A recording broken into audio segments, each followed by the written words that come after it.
Alright guys, I'm back. The last video kind of got cut off short because someone called in. But so I took a little break, had some food, and thought I'd come back and do another part to this video. If you remember, kind of going over this this part of my whiteboard, kind of got through that, so I'm gonna move on to the rest of it here. Let me go over here to this part. This was about kind of the diet plan that I had been working on, and the main points of it. And I have to say, it really worked for me. This is kind of like a keto-based diet plan, which I'm sure a lot of people have heard about. It's been, pretty popular recently, but I have to say it really worked for me. So, and these were the keys I found that really helped me get the most out of it. Obviously, no snacks, because I'm really doing an intermittent fasting program, and then it's a keto-based intermittent fasting. So you have a window where you eat, and maybe you have 1 or 2 meals during a 4 to 6 hour time period, and then the rest of the day you're fasting. So and that gives your body a chance to rest, and you're also achieving a lot of other results, such as increased testosterone, increased HGH, a process called autophagy, where you're taking out unused and bad proteins that are just floating in your body and all this kind of stuff, getting rid of unused cells. So by having no snacks, that keeps your fasting time period going, and every time you have a snack, basically you have to reset, and because it's not till 12 or so hours after you start the fasting do those kind of benefits kick in. So then we have no sugar. That's actually the hardest thing for me. I have a bad sweet tooth, or the bacteria in my gut really like it, however you want to look at it. Carbs, no problem for me. Sugar, big time problem. But no one's perfect, but I do my best. So the big thing about the keto diet is you add fats to it. How does adding fats help you lose fat? It actually does, believe it or not. The sugar and carbs get turned into glycogen, and so your body gets used to working off glycogen. But really, the best fuel for your body is ketones, which is the keto diet, and the triglycerides in your fat get burned, turned into fat. Turned into energy, and so actually, it's much better for your body. So I kind of go with 50% fat, 30% protein, and 20% carbs, something like that. That's the general rule. But you also add veggies, 3 to 6 ounces of protein per meal, I guess, and then more than that, and it actually may not be good for you. I suggest everyone do their own research into that if they're really interested. Of course, your body heals itself while you're sleeping, so you need 6 to 9 hours of sleep to get the most out of any sort of diet plan, and then also exercise also. So for me, I kind of put these in the order which I feel are most important. So although exercise you think is super important, and it really is, I think the other things are equally, if not more important. So that's that. Over here, this is kind of like a daily plan that I don't always stick to, but if I was going to be at my very best and follow everything to a T, this is kind of what I would do.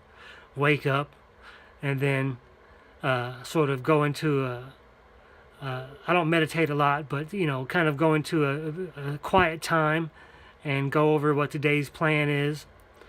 Then I take a supplement called C60. It's a very, very powerful antioxidant. Uh, then I would take ideally a cold shower, which I don't really like that, but you know, sometimes you have to do things you don't like because there's some good benefits to it. If you're interested, research that because you know, although it's not fun, you can tolerate it and even build up to it.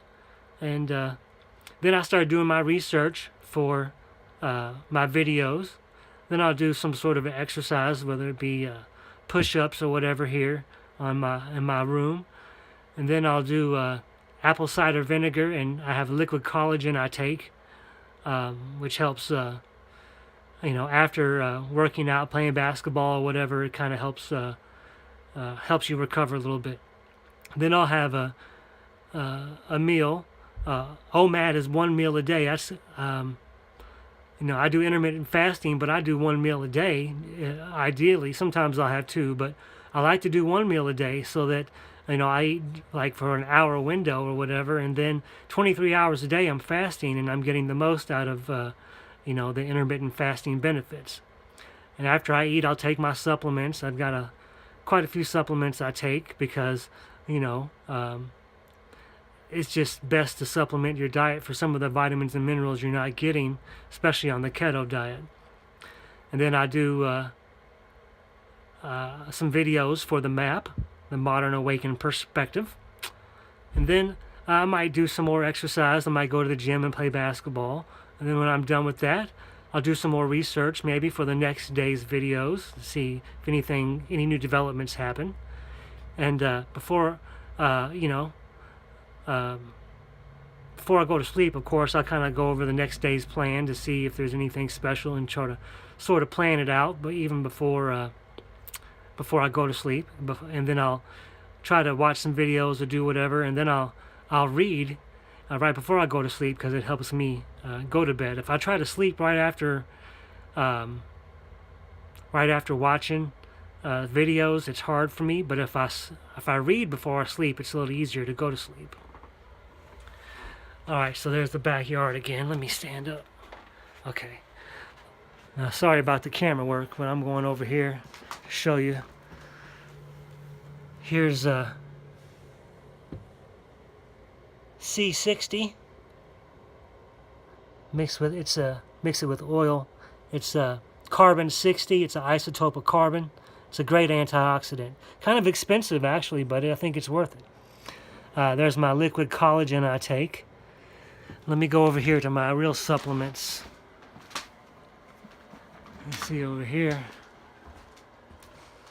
I've got quite a few supplements I take.